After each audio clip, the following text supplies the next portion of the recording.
pues es un privilegio estar aquí hoy también, y también es una responsabilidad, porque predicar la palabra es una responsabilidad. Estamos aquí por la gracia de Dios, sin ella no podríamos hablar en su nombre. La palabra hipócrita en la terminología griega es hipócrites, y en el griego antiguo significaba actor de teatro. Y un hipócrita era literalmente alguien que se ponía una máscara para interpretar un papel en una obra de teatro.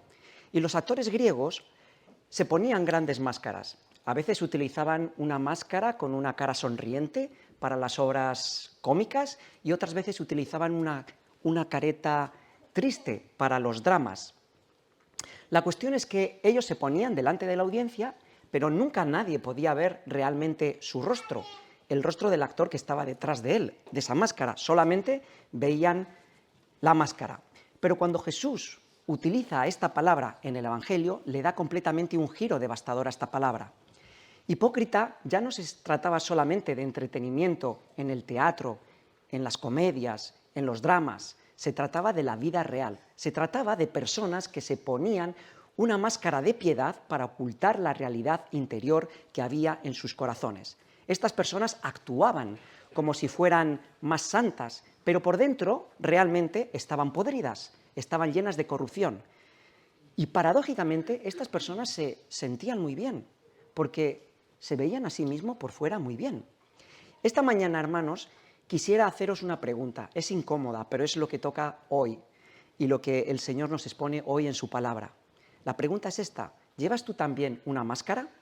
¿Hay alguna diferencia entre lo que proyectas externamente y lo que realmente vives dentro en tu corazón? ¿Puedes pensar en algún momento de tu vida en que has visto tu propio corazón y esa revelación ha sido tan devastadoramente profunda que has caído roto, sin esperanza alguna en ti mismo? ¿O acaso, por el contrario, has tomado una máscara para engañarte a ti mismo, ocultando realmente la podredumbre interior que ya ni siquiera te molesta porque ni siquiera la puedes ver? Y la pregunta con toda franqueza es esta: ¿has dejado de luchar contra el pecado con la ayuda de Cristo? ¿O por el contrario, nunca comenzaste esa batalla? Oremos. Padre, tu palabra es como un martillo que destroza nuestros corazones. Muchas veces también nos recuerda la sublime gracia, el amor profundo, el maravilloso misterio de que Cristo tomó todas nuestras enfermedades y todos nuestros pecados y pagó por todos ellos y por cada uno sin dejar nada atrás para librarnos de toda nuestra corrupción interna. Padre, te pedimos que esta palabra hoy hable a nuestro interior, hable a nuestras vidas y nos ayude, Señor, a transformarnos por medio de la obra del Espíritu Santo. Te lo pedimos en el nombre del Señor Jesús. Amén. Bien, he dividido este texto en tres partes. Vamos a ver una pequeña introducción, es bastante largo, en el capítulo 6, del versículo 53 hasta el 56, y luego en el capítulo 7, otras dos partes, del 1 al 13 y del 14 al 23, creo. Bien, en el capítulo anterior, si os acordáis, hemos visto a Jesús hacer algo que solamente Dios podía hacer, hacer algo que Dios solamente podía hacer, he dicho bien, caminar sobre las aguas del mar de Galilea. Mientras que los discípulos, cuando han visto a Jesús andar sobre las aguas del mar, horrorizados, han gritado. Y Marcos nos dice que no habían identificado todavía perfectamente al Señor porque su corazón estaba endurecido y no habían entendido aún lo de los panes. Y ahora, en el versículo 53 del capítulo 6, comienza la historia, Marcos, su narración, diciendo que terminada la travesía, ahora llegaron a la tierra de Genesaret. Esta tierra de Genesaret era una región muy fértil que se encuentra al sudoeste del mar de Galilea y un poquito por encima de Capernaum. Y el versículo 54 dice, como Marcos usa este lenguaje muy constante y continuo, que saliendo de la barca, enseguida la gente lo conoció. Y hasta ahora, si habéis estado siguiendo la serie de Marcos, habréis visto que hay muchas preguntas que la gente se hace en torno a la identidad de Jesús. ¿Cómo hace estas cosas? ¿Pero no es este el hijo de María y de José? ¿cómo puede este hombre perdonar pecados? Hay mucha confusión. Unos dicen es el Bautista que ha resucitado de los muertos, otros dicen es Elías o tal vez es uno de los profetas, pero fijaos que nadie hasta ahora en el Evangelio de Marcos ha identificado correctamente a Jesús, excepto el Padre en su bautismo, quien dijo este es mi Hijo amado, o los propios demonios que aterrorizados también ante la presencia de Jesús gritaban y clamaban este es el Hijo de Dios, o Jesús mismo que hablaba de sí mismo como alguien que tenía el poder para hacer lo que solamente Dios podía hacer, perdonar los pecados. Así que el versículo 55 ahora dice que Jesús empieza a recorrer todo ese territorio de la tierra de Genesaret. Y comenzaron toda la gente, en cuanto lo oyeron, a traer todos los enfermos en los lechos a donde quiera que él estaba. Y por las aldeas, por las ciudades, por las calles, en las ciudades, allí le dejaban los lechos de todos los enfermos y le rogaban, como dice el versículo 56, que le dejaran siquiera tocar el borde de su manto. Y todos los que lo tocaban quedaban sanados. Bien, la enfermedad destrozaba las vidas de la gente, llenaba de dolor a las personas, pero sabían que cuando tocaban el borde del manto de Cristo, cuando tocaban a Cristo mismo, la enfermedad retrocedía y desaparecía. Pero hasta ahora las multitudes parece que solamente ven en Jesús a alguien que puede aliviar su sufrimiento. Tienen un conocimiento superficial acerca de él, no lo han identificado. Sin embargo, el poder y la sanidad que salía de Cristo era incuestionable. Lo sabían, pero no captaban su verdadera identidad. Sin embargo, los milagros eran la prueba más absoluta de que las buenas nuevas que Jesús había comenzado a anunciar eran reales y que Él era la verdadera esperanza y liberación del pueblo de Dios y que en Él estaba presente el Hijo de Dios, Dios mismo, el Mesías, el Cristo. Esta sección, aunque es muy cortita, nos enseña que el corazón de las multitudes también se encontraba endurecido.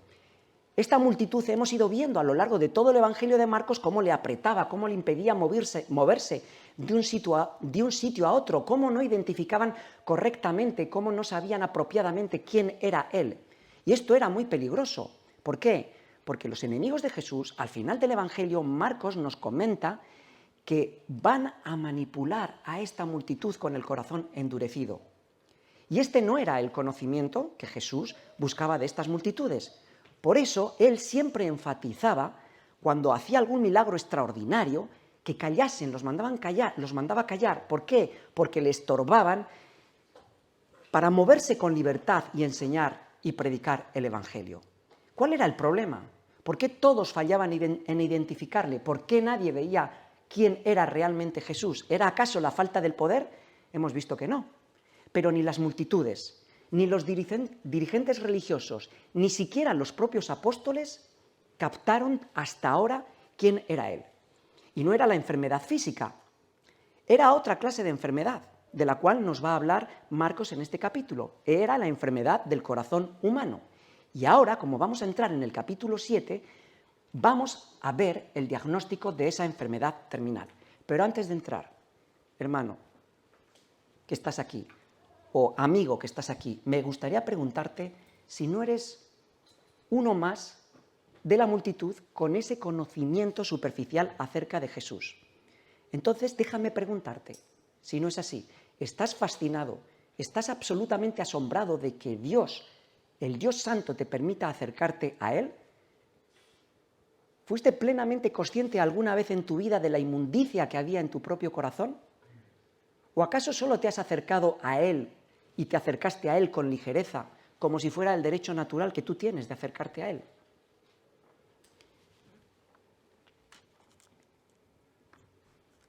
Comenzando el capítulo 7, dice Marcos que ahora se juntaron, el versículo 1, dice que se juntaron a Jesús los fariseos y algunos de los escribas que habían venido de Jerusalén. Bien, aunque no se nos dice aquí, ya no estamos en el mismo lugar que estábamos antes. Lo sabemos porque en el versículo 17 de este mismo capítulo, Marcos nos dice que Jesús entra en casa después de dejar a la multitud y posiblemente esta era la casa que tenía Jesús en Capernaum. Así que hemos cambiado de audiencia, ya no tiene Jesús multitudes, ahora está hablando con los escribas y los fariseos y estamos muy posiblemente en otro lugar geográfico, en Capernaum, al norte de esa región de Genesaret. Y empieza el capítulo 7 con la presencia de estos, de los amigos de Jesús. Bueno, lo digo en tono irónico. Vosotros sabéis quién eran estas personas, ahora os lo voy a explicar. Pero ellos veían en Jesús que él tenía el éxito religioso que ellos no tenían. ¿Y qué produce esto en el corazón? El éxito produce envidia, pero sobre todo es que a los fariseos y estos escribas que habían venido de Jerusalén les irritaba Jesús.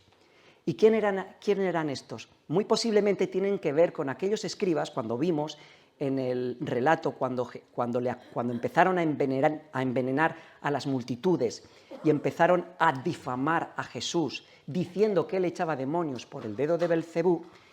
Estos habían sido escribas que habían venido de Jerusalén y ellos sabían mejor que nadie que solamente Dios podía echar demonios, pero le acusaron así, que él actuaba por Belcebú. Y la pregunta que nos hacemos es ¿por qué los más aventajados de las Escrituras reaccionan así? Dice Timothy Keller en su libro La cruz del rey que leyendo un libro que Spurgeon había escrito a sus alumnos que se estaban preparando para el ministerio, que al leer la advertencia de Spurgeon que le da a sus alumnos, no prediques para salvar tu alma, entonces pensó Timothy Keller, ¿pero qué tipo de idiota intentaría salvar su alma predicando el Evangelio? Y Keller llega a la conclusión que podemos caer en la tentación de trabajar de fuera hacia adentro. Bien, estos hombres, nos está mostrando aquí Marcos, trabajaban así, de fuera hacia adentro. Ellos eran aceptados por el pueblo por su meticulosa observancia de todos los ritos de purificación. Y esto les hacía sentirse muy bien. Fijaos cómo trabajaban, lo vamos a leer ahora, de fuera hacia adentro, cómo trataban de purificar su corazón. Pero fijaos en lo que salía de ese corazón. Dice el versículo 2 al 4 que los cuales, cuando vieron a algunos de los discípulos de Jesús comer pan con manos inmundas, esto es, no lavadas, los condenaban. Porque los fariseos y todos los judíos, aferrándose a las tradiciones de los ancianos, si muchas veces no se lavan las manos, no comen. Y volviendo de la plaza, si no se lavan, no comen. Y dice Marcos, y hay otras muchas cosas hay que tomaron para guardar, como los lavamientos de los vasos de beber y de los jarros y de los utensilios de metal y de los lechos. La situación espiritual, en realidad, no había cambiado mucho de la situación espiritual del pueblo y sus dirigentes en tiempos del profeta Isaías. Era una religión superficial, era una religión externa, hueca, vacía. Y el corazón de estos hombres, como acabamos de ver, estaba cargado ¿de qué? Estaba cargado de munición. Los primeros que encuentran estos hombres para acusar son a los propios discípulos de Jesús, y lo que hacen es condenarlos con la lengua y decir que su pecado era comer sin lavarse las manos. Y su teología, si lo vemos aquí, no tiene ningún tipo de desperdicio. Ellos decían, si las manos están manchadas, entonces las manos son inmundas, son pecaminosas, y entonces si comes con manos sucias, el corazón también se te va a contaminar. ¿Y qué puede limpiar las manos si no lo de fuera? El agua. Por tanto, para ellos, el pecado era algo externo, que lo afectaba todo desde fuera hacia adentro. Si tú limpias lo de fuera, según su teología, tú estarás limpio, tu corazón estará limpio. Esto parece ridículo, ¿verdad? Nos parece ridículo a todos, pero sin embargo es trágico. Y Marcos nos lo está mencionando aquí no simplemente como una anécdota para que nos sonrojemos, sino como una auténtica tragedia. ¿Por qué esto decimos que era trágico? Porque Marcos deja claro que no solamente eran estos escribas y estos fariseos los que actuaban así, no era una práctica aislada de ellos. En esto participaban casi todos los judíos, dada la influencia que estos hombres tenían, y todo esto lo hacían siguiendo lo que nos ha contado Marcos, la tradición de los ancianos. Y como hemos visto esta mañana y ha explicado Javier en la clase bíblica, la tradición no es mala. Cuando, por ejemplo, esa tradición se nos ha transmitido por hombres a lo largo de la historia que se han sujetado a la misma palabra de Dios, que han intentado comprenderla y explicárnosla mejor, y por eso tenemos credos, catecismos, confesiones, que son tremendamente importantes para que nosotros entendamos muchas doctrinas, como ha explicado esta mañana Javier, la doctrina de la Trinidad o de la unión en la persona de Jesucristo de dos naturalezas, la humana y la divina, no mezcladas, pero inseparables. Pero aquí no se nos está hablando de esta clase de tradición. Esta no era la tradición que se sujetaba a las escrituras, que trataban de explicarla mejor al pueblo. No, esto eran preceptos, eran costumbres, reglas que habían ido desarrollando a lo largo de la historia, transmitidas verbalmente y conocidas como la tradición de los ancianos. Y nos la ha descrito Marcos someramente ahí en los versículos 3 y 4. Y la pregunta es, ¿vosotros creéis que estos hombres conocían mejor a Dios? Vemos los frutos de la santidad, vemos los frutos de la misericordia, del perdón y de la paciencia hacia otros. Es que no hay rastro de ella. El primer rasgo, si podemos ver, de esta auténtica falta de piedad, ¿cuál es? Su juicio condenatorio. Si de nuestro corazón, hermano, solamente sale juicio y condena, en lugar de exhortación, misericordia y compasión con el pecado de nuestro hermano, estamos imitando a estas personas. Fijaos, Jesús acababa de dar de comer a toda una multitud en un desierto polvoriento. Y posiblemente no tuvieron tiempo ni siquiera de lavarse las manos. Entonces, la lógica de estos hombres es que todos ellos estaban condenados porque habían comido con manos sin lavar. Pero la ironía es que cuando todas estas personas se acercaban a Jesús, eran saciadas. Y cuando lo tocaban, su enfermedad desaparecía. Pero esta lógica sigue operando en los días de hoy. Hay muchas personas que ven en otra persona un rasgo, una actitud de carácter que no les agrada e inmediatamente lo condenan. Trabajamos así muchas veces nosotros también, de fuera hacia adentro, o pensando tal vez que los ministerios de la Iglesia o lo que hacemos nos saca de nuestra intranscendencia, que si tenemos éxito en lo que estamos haciendo y la gente lo ve, entonces yo estaré contento y Dios me amará más y estaré mejor con Dios. Y la pregunta es, ¿por qué hacemos lo que hacemos? ¿Por qué haces lo que haces? Es la pregunta que nos ha estado haciendo machaconamente todo este año el devocional que estamos leyendo. ¿Estás descuidando la verdadera santidad interna con el pretexto de que estás trabajando en cosas, en ministerios, en asuntos relacionados con la Iglesia? ¿Sirves para eso, para limpiarte?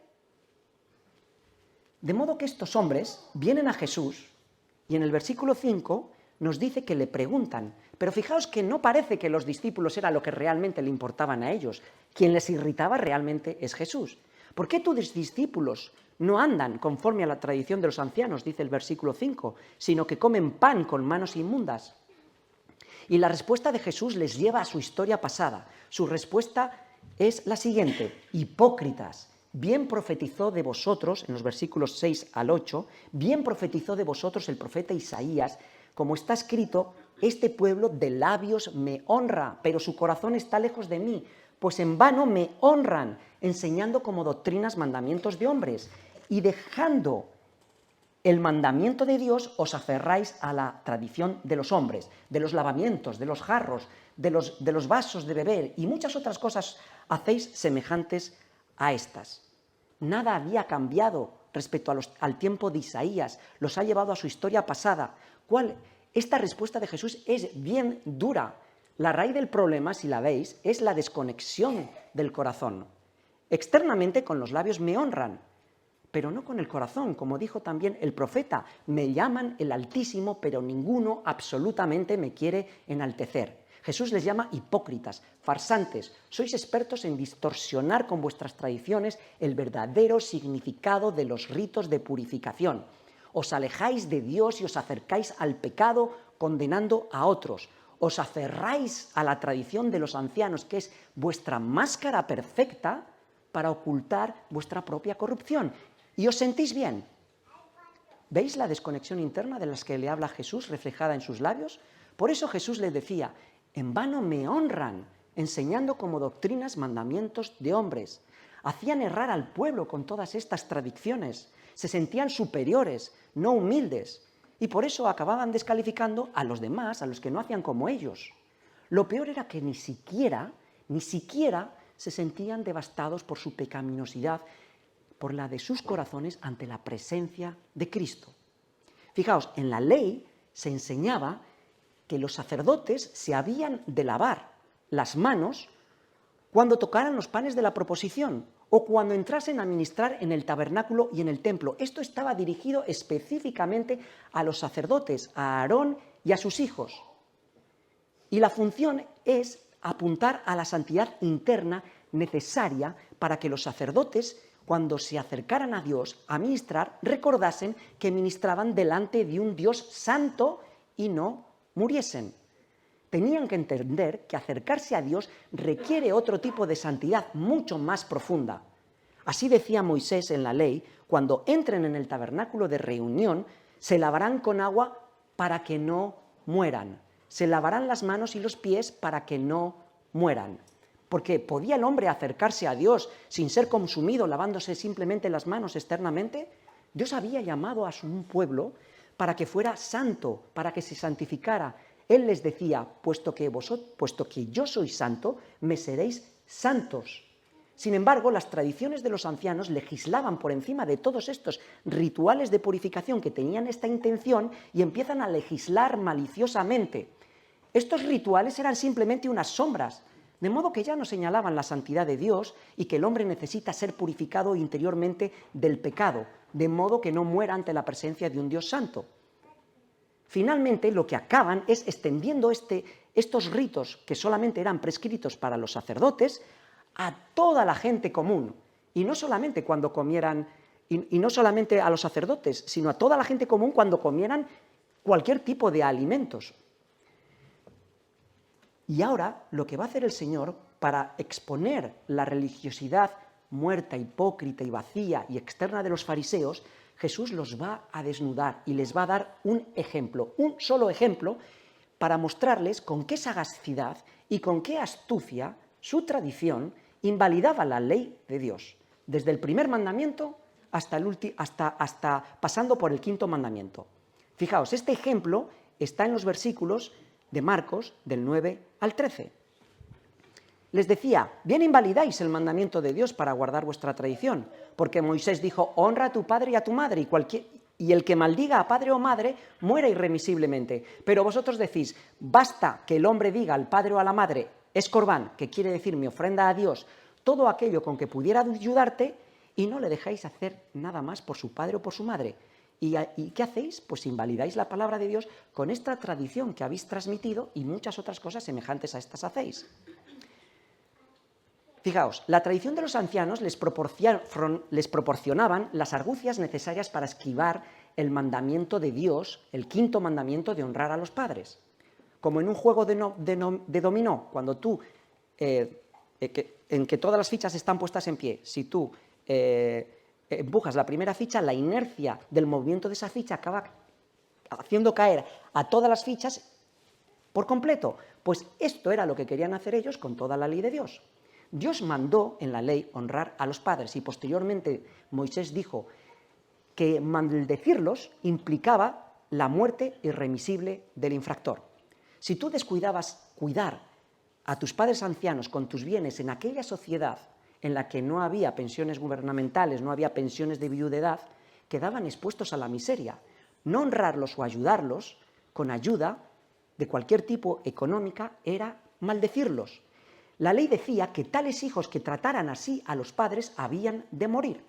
Y aunque hablamos de la honra económica, hay muchas maneras de honrar a los padres, no solamente de forma económica. También honramos a los padres con el afecto, con el respeto debido a ellos. Pero fijaos qué ingeniosos eran estos escribas y fariseos. Se fijaron en un mandamiento que está en la ley de Dios, en Números 32, que dice que cuando alguno hiciera un voto a Jehová y ligara su alma con juramento, entonces no podría quebrantar esa palabra. Entonces ellos utilizan maliciosamente este precepto de Números y desarrollan su malicioso corbán. Es como si dijeran: yo con mi corazón he ofrendado todos mis bienes a Dios, así que aunque disfruto de todos estos bienes y están en mi posesión están aquí todavía conmigo, sin embargo yo los he ofrendado a Dios. Aunque yo los posea, son de Jehová. Así que lo siento, querido papá y mamá, no te puedo ayudar porque mis bienes los he ofrendado a Jehová. Y por eso este era su corbán. Y por eso dice Jesús: no les dejáis hacer por sus padres o por su madre nada más, invalidando la propia ley con vuestra tradición. Es que les está diciendo: qué expertos, qué ingeniosos sois. Me estáis usando a mí mismo como excusa para invalidar el quinto mandamiento de la ley de Dios, de mi ley de honrar a los padres. Pero si ni siquiera me teméis a mí, ni siquiera me honráis, ni siquiera honráis la palabra, ¿cómo vais a honrar a vuestros padres? Y muchas cosas semejantes a estas decía Jesús que hacían. Y este es un ejemplo nada más. Y aquí podríamos preguntarnos nosotros si hemos encontrado alguna razón en la Escritura fuera del quinto mandamiento para no darle a nuestros padres la debida estima y la debida honra. Podemos decir, es que solamente me reciben con reproches, es que cuando me abren la puerta ya me están machacando, me están condenando, no me entienden. Bueno, pero el quinto mandamiento no dice honra a tu padre y a tu madre cuando sean perfectos, amorosos. No, el quinto mandamiento dice simplemente hónralos. Dice que los honres. Hemos encontrado alguna argucia nosotros también, como estos fariseos, para no darles el reconocimiento, la atención, la estima, la ayuda, el cariño, incluso la ayuda económica necesaria en el momento en que ellos la pidan. O usamos la palabra de Dios como excusa para no honrarlos. Y también me gustaría preguntarnos a nosotros si hay un fariseo dentro de nosotros. ¿Alguna vez te ha detenido venir a la iglesia tu pecado? ¿Has pensado, es que hoy no estoy a la altura, es que hoy no me atrevo a venir al culto de oración, es que no puedo testificar, no estoy limpio? Esto suena humilde, ¿verdad? Pero esto en realidad es orgullo disfrazado, porque tú estás diciendo que primero te tienes que limpiar tú mismo y después vendrás a Cristo, vendrás a la iglesia, vendrás al culto y testificarás. Estás confiando en tu propia justicia, no estás confiando en tu limpieza externa, no estás confiando en la de Dios. Y si haces así, eres un fariseo. O tal vez adviertes superioridad en ti, no un desprecio obvio hacia otros, pero sí ese pensamiento sutil que dice, al menos yo sí que vengo a todos los cultos, o mis oraciones son más profundas, más elaboradas, yo oro mucho más largo que los demás, ¿no? Yo no cometo ese pecado que hacen los demás, yo estoy más cerca de Dios que Él. ¿Reconoces ese susurro alguna vez dentro de ti? ¿Te sientes más aceptado ante Dios, más santo, o porque estás trabajando en algún ministerio de la iglesia? Si así es, hermano, eres un fariseo. Porque ambos extremos son malos. Sentirse muy sucio por dentro para no venir, o muy santo para no necesitar la gracia de Cristo, es confiar en lo externo, es confiar en tu propia justicia, en lugar de Cristo. Ambos creen la mentira de que su esfuerzo les va a hacer más aceptables delante de Dios.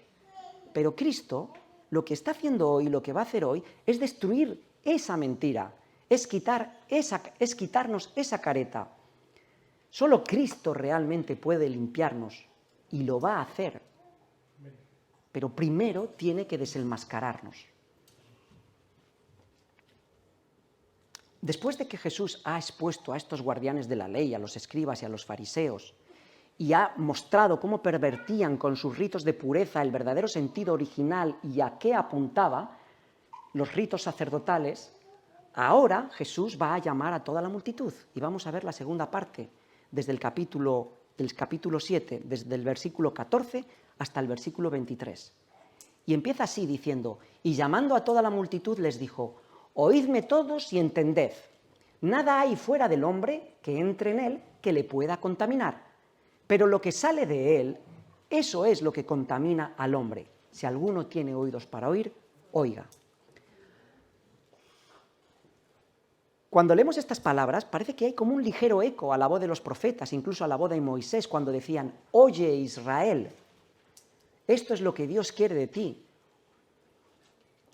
Jesús llama a la multitud y les dice, oídme todos y entended. Moisés y los profetas podían hablar la palabra de Jehová o podían decir, escucha Israel, esto es lo que Dios quiere de ti, pero Jesús aquí está diciendo, oídme todos. Con el oídme todos y con esta forma, Jesús lo que estaba reclamando era una autoridad divina para sí mismo. Además, esta declaración del oídme todos es particularmente interesante aquí en un contexto en el que Marcos está explicando muchas cosas y aclarando muchos conceptos que si no los hubiera explicado no lo entenderían las personas que no eran de naturaleza judía. Por eso explica términos como el corbán y todas las tradiciones de los ancianos. Tengamos también en cuenta que estamos en un contexto en Marcos, un contexto un poquito más amplio, tengamos ahora en cuenta, en el que Marcos coloca estas palabras en boca de Jesús Cuando Jesús, ya hemos visto hace unos versículos atrás, unos capítulos atrás, que ha entrado en un territorio gentil, en la Decápolis, un territorio donde se enfatizaba la inmundicia, con la presencia de tumbas, de cerdos, de gentiles, de demonios. Y en el siguiente incursión y en el siguiente movimiento de Jesús sube un poco hacia el norte, hacia Tiro y Sidón, también a tierra de gentiles. Así que oídme todos, teniendo en cuenta este contexto más breve y este contexto más amplio, no solamente es para Israel, ahora es para todos. Cuando los profetas del Antiguo Testamento llamaban al pueblo a escuchar la palabra de Dios, ¿qué es lo que hacían? Los confrontaban el error con la mentira y los llamaban al arrepentimiento. Pero con este oídme todos y entended, Jesús lo que quiere hacer es redefinir y restaurar lo que los fariseos y escribas habían pervertido, el verdadero sentido de los ritos de purificación con el principio correcto. Y les ha dicho que todo lo que está dentro del hombre ya es inmundo, que no hay nada afuera que pueda contaminar al hombre. El pecado no es externo, el pecado no puede ser limpiado con agua, no puede ser limpiado con sacrificios de toros, de machos cabríos, con ayunos, no con extensas oraciones como muchas veces hacían ellos. No puede ser así. Y Jesús, cuando habló a los escribas y fariseos, utilizó unas palabras del profeta Isaías, cuando les dijo que de corazón, que de labios lo honraban, pero que su corazón estaba lejos de él. En el siguiente versículo, en ese mismo capítulo, Dios anuncia que iba a excitar la admiración de este pueblo con un prodigio grande y engañoso. Jesús aquí, al decir este principio a la multitud de que no hay nada afuera que no contamine, sino que es el propio corazón del hombre, lo que sale de dentro, lo que contamina, él está anunciando que él iba a cumplir y abolir todo ese sistema ceremonial externo de ritos de purificación, que él era el que iba a limpiar y purificar el corazón. Y al extenderlo a todos, implícitamente, está señalando también algo mucho más grande. Está señalando a la necesidad de un nuevo pacto, de una purificación que sería llevada a cabo por medio del Espíritu Santo. Porque el sistema ceremonial prescrito para los sacerdotes no estaba dirigido a purificar los corazones, no servía para ello, no era ese su fin, sino que apuntaba a la necesidad de que otro sacerdote, un nuevo sacerdote, puro y sin mancha, nos limpiase el corazón del hombre, como dice Hebreos 7:26. Nos convenía un sacerdote así, puro, limpio, sin mancha, apartado de los pecadores y hecho más sublime que los cielos. Y ahora, como si Marcos volviera otra vez a recordarnos que hay dos tipos de personas, los que están fuera y los que están dentro, a los escribas y a los fariseos ya los ha, en cierto sentido, entregado al juicio, cumpliendo el patrón bíblico del juicio. Los ha abandonado, aunque Mateo dice que se ofendieron y que se ofendieron, Jesús los ha endurecido y los ha entregado al endurecimiento de su corazón. Pero ahora el Señor lo que va a hacer en el versículo 17, al alejarse de la multitud, es entrar en casa y con él sus discípulos. Dice el versículo 17 que cuando se alejó de la multitud, entró en casa y le preguntaron los discípulos por la parábola. Pero ahora me gustaría pedirte paciencia y no precipitarnos, porque los discípulos no estaban en mejor situación que la multitud. Después de que hemos visto cómo Marcos nos ha dicho y nos lo ha pintado que su corazón está endurecido, la situación para ellos no había cambiado mucho. Sin embargo, de la misma manera que en la parábola del sembrador, Jesús está dispuesto a explicarles a ellos en privado, en casa, esta parábola. Jesús no los abandona.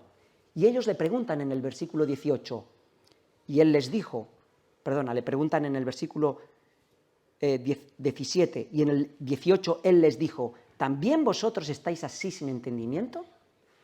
Pero fijaos y ved cómo Jesús les está extendiendo la misericordia.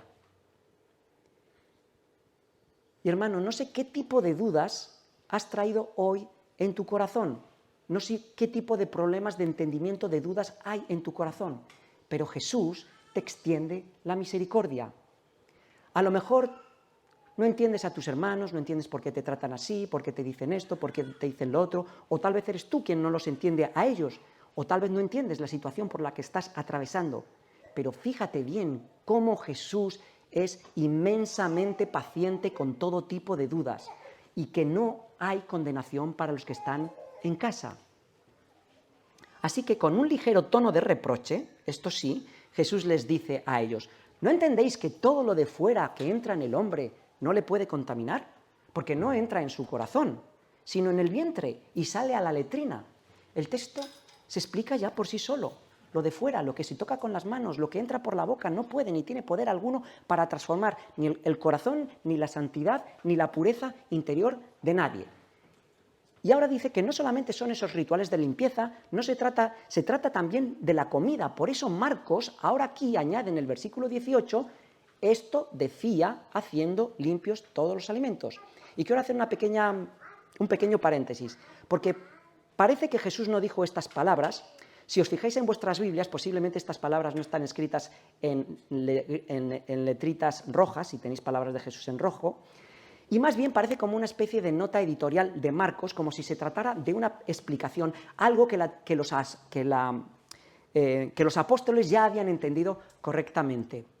La tradición cuenta que Marcos está escribiendo el Evangelio, era el intérprete de Pedro, que había escuchado predicar a Pedro. Y sabemos que Pedro, en Hechos 10, cuando estaba en una azotea, ¿os recordáis? Tuvo una especie de éxtasis, vio descender del cielo un lienzo con todo tipo de animales puros e impuros, y le dice esa voz: Pedro, levántate, mata y come. Y Pedro en esa ocasión dice: Señor, nunca he comido nada impuro, no puedo. Y al final recibe esa voz que le dice: lo que Dios limpió no lo llames tú común o impuro. Y Marcos coloca esta pequeña frase aquí, esta pequeña interpretación de las palabras de Jesús, que después los apóstoles entendieron. Marcos nos hace notar lo que ya la Iglesia había entendido, y ahora, al colocarla aquí, nos está diciendo que no se trata solamente de purificaciones, que no se trata solamente de alimentos. El principio que Jesús acababa de decir a la multitud iba mucho más allá, se trataba de personas. Cuando Pedro luego mucho más tarde hace la conexión y entiende que lo que se le había explicado es que no llamara común o impuro a ninguna persona, entonces tuvo valor para entrar en casa de un gentil, Cornelio, y sentarse y comer a la mesa con él.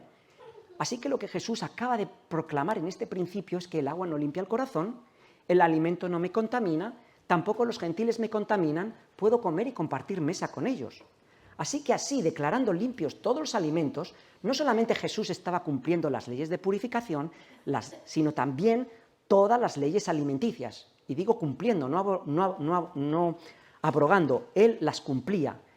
E indirectamente Jesús también está señalando, está derribando todo ese sistema judío de separación entre gentiles y judíos. Todo ello está apuntando a que Jesús estaba construyendo un nuevo pueblo. Si los oyentes de Marcos son gentiles, como bien parece ser, para ellos este principio sonaría tremendamente revolucionario. No sé si a ti tal vez no te suena lo suficientemente impactante, pero para la Iglesia, cuando se estaba constituyendo, sí. Aquí somos personas de muchas nacionalidades. Pero me gustaría preguntarte, si tú estás construyendo barreras en tu corazón y haciendo distinción entre hermanos más puros y menos puros. ¿Hay categorías? ¿Albergas este tipo de barreras en tu corazón, de distinciones? Los discípulos que estaban escuchando a Jesús podrían decir: ¡guau! Esto es tremendamente liberador, esto es impresionante. ¡Guau! Ya no me tengo que lavar las manos, ya puedo comer puedo comer cerdo, puedo comer cualquier tipo de alimento, puedo sentarme con gentiles. ¡Guau!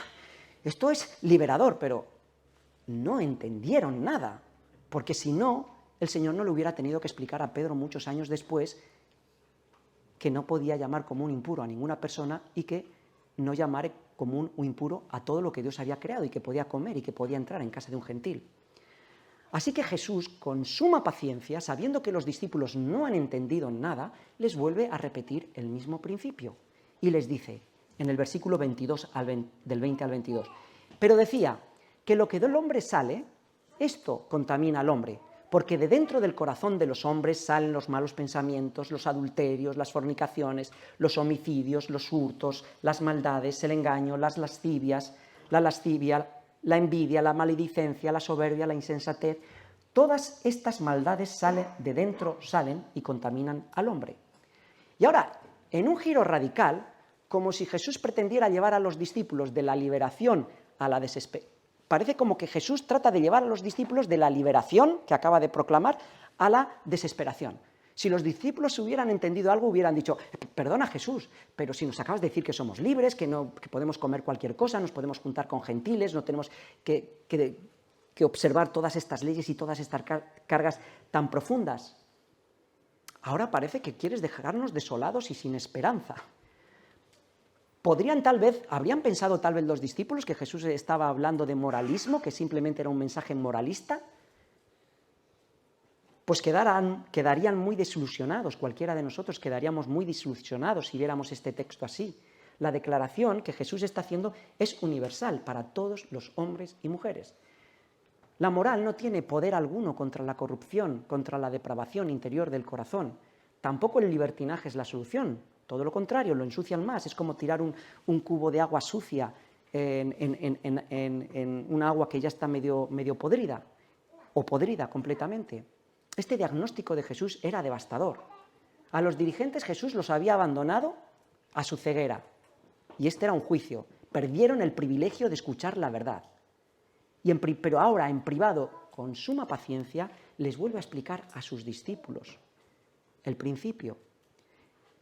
Y esto es muy importante, hermanos, tenemos que anotar esto, que la verdad realmente es preciosa, la verdad es valiosa, la verdad es un regalo, no todos la reciben. Los doctores fueron excluidos, pero si estamos escuchando hoy aquí este diagnóstico de Jesús, esto también es pura gracia. Cristo no nos ha abandonado. La verdad nos tiene que doler primero, tiene que desolar el corazón, pero esa verdad es el primer camino hacia la liberación. Jesús reprende cariñosamente a los discípulos, los reprendió. ¿También vosotros estáis sin entendimiento?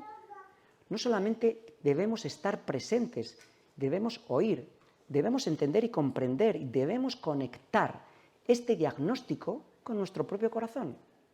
Así que pregúntate, ¿conectarás esta lista con tu propio corazón o estás pensando en el corazón de los hermanos de alrededor?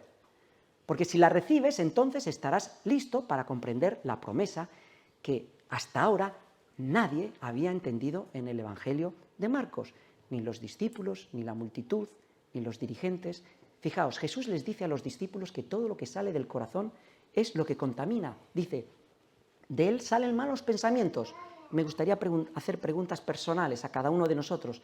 ¿Hemos tenido alguna vez pensamientos de venganza? ¿Pensamientos de rencor? ¿Dudaste alguna vez de la bondad de Dios? Del corazón salen fornicaciones. ¿Has mirado alguna vez una mujer o un hombre con malos deseos? Hurtos. ¿Has usado siempre bien tu tiempo? ¿Has retenido la bendición que Dios te ha dado a ti para ayudar a los más pobres o ofrendar en la iglesia? Homicidios. ¿Te has enojado con mucha dureza con tu hermano? ¿Has aborrecido a alguien? Adulterios. ¿Has sido infiel de pensamiento? ¿Has codiciado alguna vez? Avaricias. ¿Has deseado mucho más de lo que ya tienes? Más de lo que ya tienes. ¿No estás contento con lo que ya tienes? La avaricia, dice el Señor, que es idolatría. Maldades. ¿Has chismoseado alguna vez? ¿Has defraudado a alguien, a tus empleadores, a tus trabajadores? Engaño. ¿Has exagerado alguna vez tus logros o has ocultado tus fallos? Lascivia. ¿Has disfrutado de la sensualidad? Envidia. ¿Te has resentido o irritado alguna vez con el éxito de otra persona? Maledicencia. ¿Has chismeado? ¿Has criticado? ¿Has contribuido a la mala reputación de alguien en privado, en público o en tu propio corazón? Soberbia. ¿Te comparas? ¿Menosprecias a otros? ¿Te crees que estás más capacitado que los demás? Insensatez. ¿Cuántas veces en tu vida has tomado decisiones importantes sin consultar a Dios? Cuéntalas. Todos estos vicios no estaban describiendo solamente a los fariseos y a los escribas, a los que entregó al juicio, ni a la multitud. Estaban definiendo también a los discípulos. Nos están definiendo a nosotros mismos. Marcos no nos está diciendo que como nuestro corazón está contaminado, entonces simplemente lo que tengo que hacer es limpiarme por dentro y ya está. La lista es lo suficientemente aplastante y larga como para darnos cuenta que la corrupción es total, que es imposible limpiar ese corazón. Que los discípulos no lo entendieron es evidente, ya lo hemos visto. Pero si hubieran mirado hacia atrás, hubieran visto cómo Jesús sanó al leproso, cómo la mujer con el flujo de sangre le tocó y quedó limpia, cómo limpió al endemoniado de Gadara, cómo todos los enfermos que lo tocaban quedaban sanos. Jesús invertía la lógica farisaica. Pues a él lo tocaban todas estas clases de personas impuros desde el punto de vista de la ley y la gente quedaba sanada. Lo que no entendían es que Jesús limpiaba lo contaminado y que Él era la auténtica esperanza del corazón de estos hombres y del nuestro. Jesús les mostró a la ley cómo todo su sistema judío estaba podrido por dentro. Jesús corrigió la enseñanza con el principio correcto a la multitud, a los que ellos consideraban como una impura, estos fariseos. Se retira, entra en casa con estos hombres, y estos hombres eran todavía mucho más bajos que la multitud para los fariseos y escribas. Eran la escoria de la sociedad. Entre ellos, recordemos, se encontraban hombres como el mismo Leví, cuyos vicios eran más detestables por los fariseos que el de la gente común. Sin embargo, como nos hace notar Frank Kielman, Jesús se asoció con estas personas y les extendió el perdón y la misericordia antes de que ellos hicieran el mínimo esfuerzo por reformarse a sí mismos. En Ezequiel 36, el profeta dijo: «Esparciré sobre vosotros agua limpia y seréis limpiados de todas vuestras inmundicias, y de todos vuestros ídolos os limpiaré.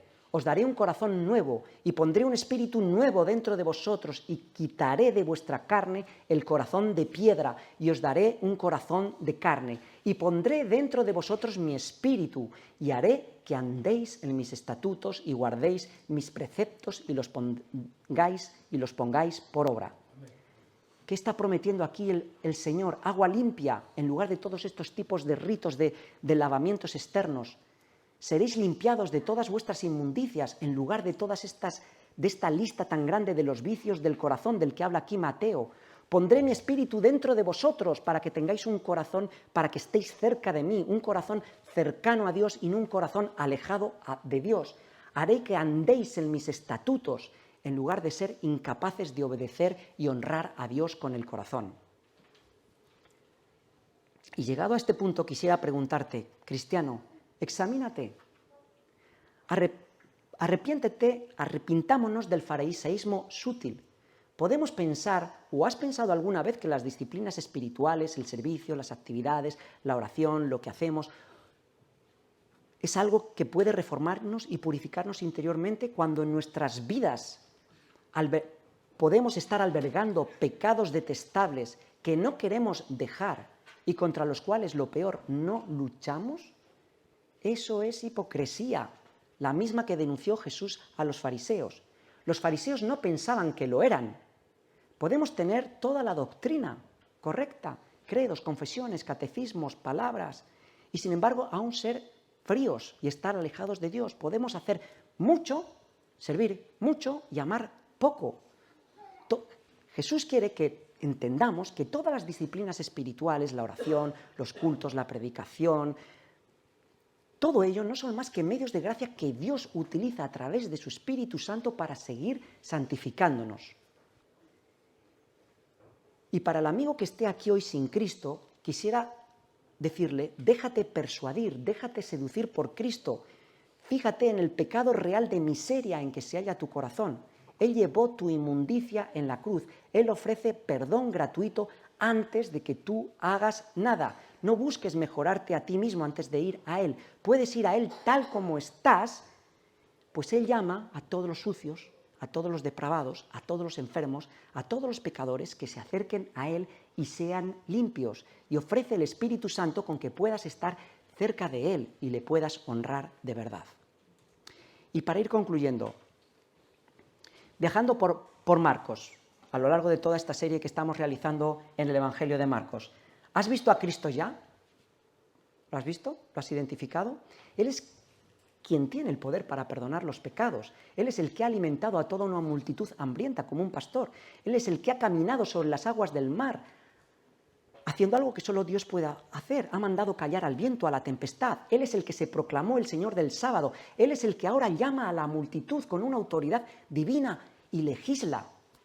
Todas las ceremonias, todas las leyes alimenticias, todo el lavamiento y todos estos ritos sacerdotales no servían para purificar interiormente al hombre, eran simplemente sombras. Dios había dicho por medio del profeta Isaías que iba a hacer un prodigio extraordinario en este pueblo grande y espantoso. Jesús es ese prodigio. Jesús derriba esas barreras que habían levantado este sistema judío, crea un nuevo pueblo, crea un nuevo pacto. Él era el sacerdote puro y sin mancha. Él es quien limpia el corazón de toda la inmundicia del pecado para que no mueras. Él es quien derrama agua limpia sobre los corazones, el que compra el Espíritu como el don más preciado de Dios para que tu corazón esté cerca de Él y no alejado. Esta devastadora lista con la que había concluido el Señor encierra a todos en la corrupción moral más absoluta. El diagnóstico del hombre sin Cristo, para el religioso que lleva todavía puesta una máscara de piedad y que actúa en el teatro de la vida como si de una escenografía se tratase, como si fuera un actor griego disimulando la corrupción interior que hay en su corazón, para el que todavía no ha visto la atronadora y desoladora ruina en la que se encuentra su propio corazón, el diagnóstico es este, que está corrompido interiormente, que no puede mejorarse a sí mismo y que está muerto ante la presencia de un Dios santo. Pero que si se deja quitar la máscara al escuchar este diagnóstico y lo conecta con su propio corazón, si se compunge, si se quiebra, si se rompe, si se humilla delante de Dios, está listo para recibir el agua limpia con la que Jesús ha prometido limpiar el corazón. Cristo hizo ese prodigio y como el siervo sufriente del Señor, Marcos nos lo va a mostrar cómo limpió nuestro corazón, cómo limpió la enfermedad de nuestro corazón, cómo nuestra llaga, nuestra plaga de vicios más detestables se convirtió en su llaga en la cruz y por medio de ella propició nuestra limpieza. Por tanto, hermano, ahora que estás limpio, que Dios te ha limpiado por medio de la preciosa sangre de Cristo, Dios ruega, como lo hace por medio de Pablo, que por las misericordias que ha tenido para con nosotros, ahora una vez que estamos limpios, sigamos luchando y batallando contra el pecado con la ayuda de Dios y ofrezcamos nuestras vidas en sacrificio vivo, santo, agradable a Dios, que es nuestro culto racional. Amén. Amén. Oremos.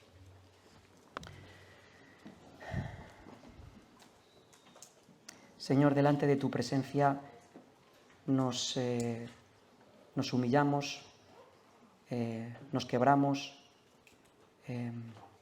Sabemos que no fue que nosotros nos reformamos y nos acercamos ante tu presencia, nos acercamos a ti y porque lo hicimos es que tú nos has aceptado. Tú nos has limpiado de esta mentira, tú nos has llamado, tú nos escogiste, nos santificaste y nos limpiaste antes de que ni siquiera ninguno de nosotros hiciera el menor esfuerzo por reformarse.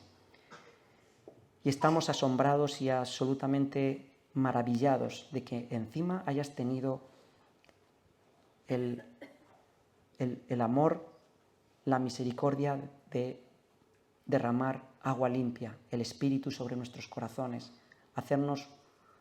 darnos un corazón de carne, un corazón sensible, un corazón que esté dispuesto a hacer tu voluntad, a buscar tu rostro, a luchar cada día en nuestra vida contra el pecado. Y te agradecemos por esa sublime gracia, esa gracia increíble, inmensa, con la cual Cristo tomó todos nuestros vicios detestables en la cruz y los clavó allí para que nosotros estemos hoy ante tu presencia. Te alabamos y te adoramos por todo esto porque es maravilloso. En el nombre del Señor Jesús. Amén.